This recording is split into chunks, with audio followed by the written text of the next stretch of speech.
Welcome back to the Bayside Fabrication YouTube channel. Thanks for tuning in, guys. Today, we're gonna get this sucker actually bled, and we're gonna start driving it around a little bit, make sure everything's cool. Now, I started bleeding it in the last video, and I was just like, I didn't mention it in the last video, but I just gave up. I started making a mess. The first time I bled it was a nightmare, and I just decided to do it the right way. So, this just came in yesterday. And this sucker should have everything I need to vacuum bleed this car. Most importantly, I think this is the one here.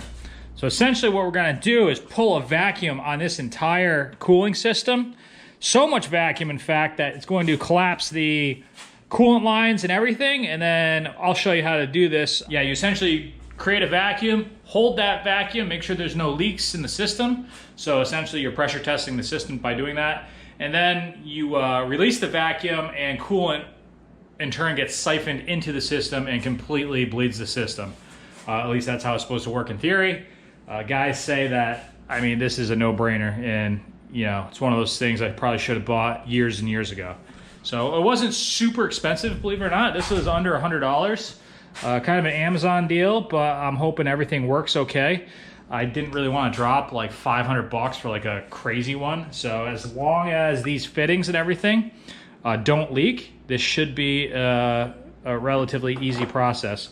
None of this is rocket science, just uses Venturi effect to create the vacuum. Excited to get this dialed in. I also have motor mounts coming in today.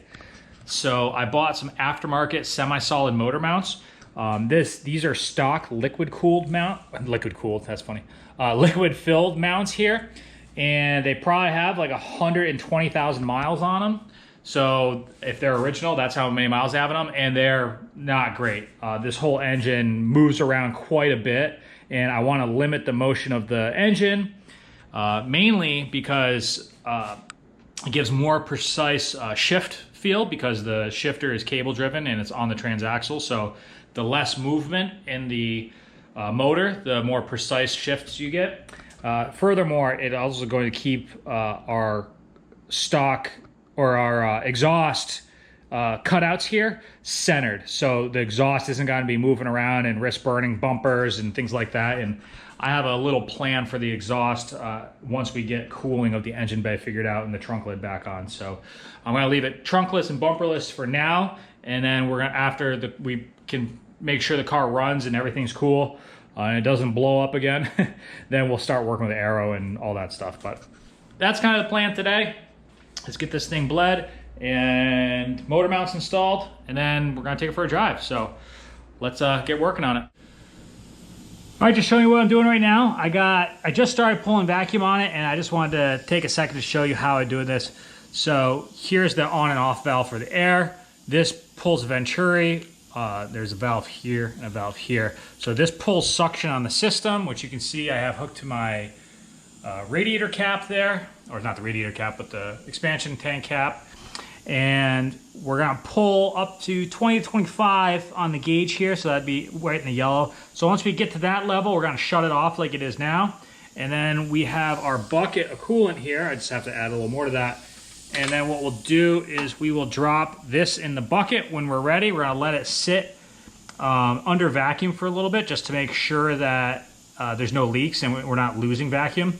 And then once, like I said, once we're done doing that, we just release the valve there, and this will suck up coolant. So in theory, this should just pull coolant all into the system using the vacuum that we're creating right now. So I think it should work pretty well. We're gonna see. Well, I think that worked. I could only get the pressure up to about, what, 10, 15 here. So I wasn't able to get it fully up to vacuum, but it sucked up all the coolant until it lost vacuum. All the hoses are, you know, now firm, and you can feel, not firm, but you can feel liquid in them. So I think I'm just gonna fire it up and see if it overheats or not. Wish me luck.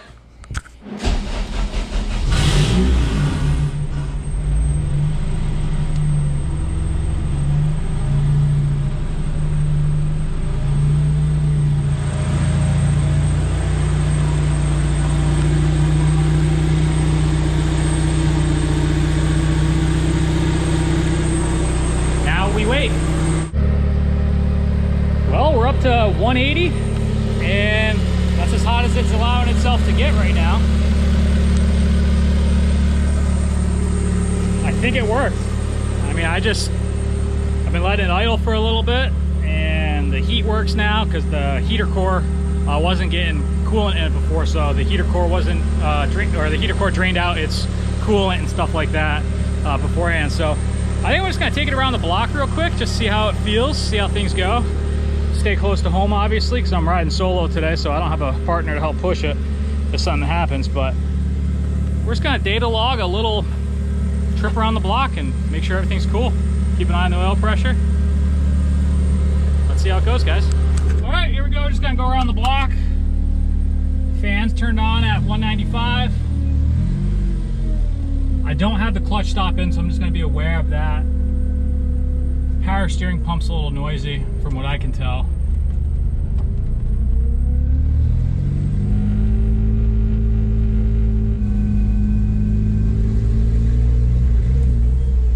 And it's bucking a little bit, so I'll call Luke and see what that's all about.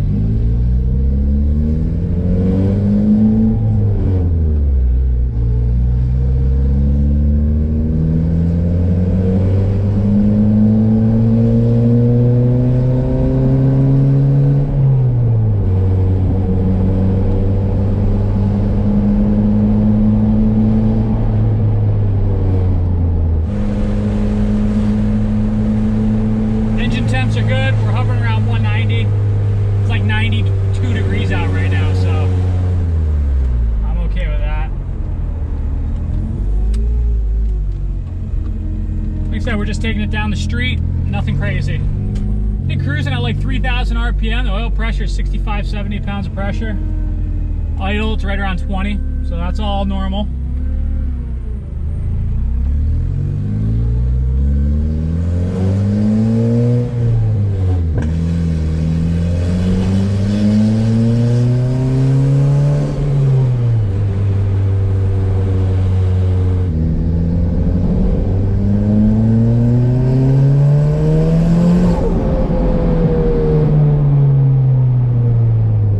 First drive was a success. So I just had one little issue, and it seems like the TPS wasn't quite reading at very partial throttle. I tried resetting it and recalibrating it rather, and it didn't seem to make a difference. So that's something I'll bounce off Luke, see if he's got any ideas on that. But I'm not really worried about that. It's just when you barely crack the throttle, it's not reading on the TPS, but the revs are coming up, and it's showing 0 throttle position on the Haltech. So not a big deal. We'll get that resolved. But it ran great. What I really need to do now is I want to get that clutch stop installed. I was being very careful. This clutch engages like immediately, and there's probably only like 2 or 3 inches of throw, and then there's maybe an additional 6 inches after that of just dead pedal going to the floor. So I don't want to wipe out my slave cylinder, and I definitely don't want to overexert the pressure that goes onto the flywheel and therefore goes onto the thrust bearing inside the motor. So that was one of our concerns last time that we thought might have happened. It didn't, but you know, it's something we can definitely address now. The other thing is it's about 1,000,000 degrees outside right now because it's summer in Florida. So I really want to get the air conditioning, at least attempt to get it working. And on the Honda side, it's just one 12-volt wire that needs a trigger to activate the clutch. And on the Porsche side, there's just the typical pressure switch and things like that. So nothing's going to happen until there's pressure in the system because the switch is detecting 0 pressure. So it's not going to activate the air conditioning clutch with no pressure in the system. And I do believe, it's going to be hard to find it, you're not going to be able to see it, but I do believe I found the wire from the air conditioning relay inside the car. So it just terminates to the stock Porsche engine plug that is still intact, and it does not go through the computer or anything like that that I'm aware of or that I can see. So it should just be a matter, I'm crossing my fingers, that once there's pressure in the system, the pressure switch will be functional, and that will allow me to, when I push the AC button on the center console, that will in turn put 12 volts to that wire that I have identified, and all I need to do at that point is simply hook the wire up and my air conditioning system will work. So that's ideal, and that's what I hope to happen. But we'll see what real life throws at me. But until then, another thing is I just wanted to let you guys know that I think my power steering pump might have been burnt up. It was just the junkyard one, and I do have a spare, but we did run it pretty low, or we ran it empty really on power steering fluid when we first started it on the last motor. So I think I might have burnt it up. It's a little whiny right now. So I'm going to just top off with power steering fluid, see if that quiets down a little bit. But if not, I have a spare power steering pump that I'll just throw on here, and all I have to do is weld 2 fittings onto it. So I'm just gonna get these things addressed, and yeah, hopefully we'll have this car just cruising around like no problem in a day or two here. Next on the list, these just showed up. These are the new motor mounts. So these are Wevo, I think that's how they're pronounced. They're actually really highly recommended in the Porsche world for motor mounts. A lot of track guys really like these, and they're semi-solid mounts. Normally they're $250 each. So these are $500 mounts, which is insane. These Porsche guys are mental. But I got those used for $225 shipped. So they don't have too many miles on them. They're off a track car. He said they probably have maybe 5,000 total miles on them. So that's pretty cool. Anyways, one of the reasons why I got those, A, like I was saying before, these are liquid filled mounts. B, they probably have 100,000+ miles on them. And C, I am planning to build a K-swap kit for this car. And one of the things I definitely want to confirm is the motor mount I make is properly done. And I don't want to go off something. I mean, those mounts could be sagging a ½ an inch for all I know. So I want to make sure the mounts that, aftermarket mounts, or those, replicate stock mount, heights, brand new stock mounts, are going to work for people. So that's one of the reasons why I really want to do that as well, is, offering this as a kit at some point. I want to make sure everything's good, and, I'm not selling stuff that's not satisfactory to what people expect. You know what I'm saying? So anyways, I'm going to throw these on real quick. It's nice and easy to do. I'll just jack up or put a little weight off the motor, do one at a time each side, and see if this thing sits any different. I just want to show you this clutch stop I made. I welded a bolt to a nut, and I found this rubber stopper thing that threads into the said nut, and it's going to work great. So essentially, what's going on here is I just drilled a hole right in the clutch pedal there, and once depressed, it'll stop, mechanically stop right on the carpet there. So I just got to make adjustments, figure out where the stop is, and this little guy is going to be our little stop. Nice and easy, super straightforward. Don't have to modify the chassis at all. And yeah, it's just gonna work, guys. Now it is time we get the AC working. We have our clutch stop all installed, and we're just gonna pick away at all these small items. And actually, AC down here is not really a small item. It's middle of summer, it's Florida. It doesn't get below 90s until probably around October, almost November. So I need AC in order to be able to drive this car comfortably and run it through its paces. So my initial thought is I got this recharge kit. Now, instead of going to a shop and having them pull vacuum and all that stuff is what you're supposed to do, it gets all the moisture out of the system and all that. I just want to make sure I can even get this functional before I go spend any money. So I have no problem charging the system like this. And then once it's charged, I know everything's working, then I'll go get it properly evacuated and dealt with. But in the meantime, all we have to do is take off this low pressure port here and start putting some pressure in the system.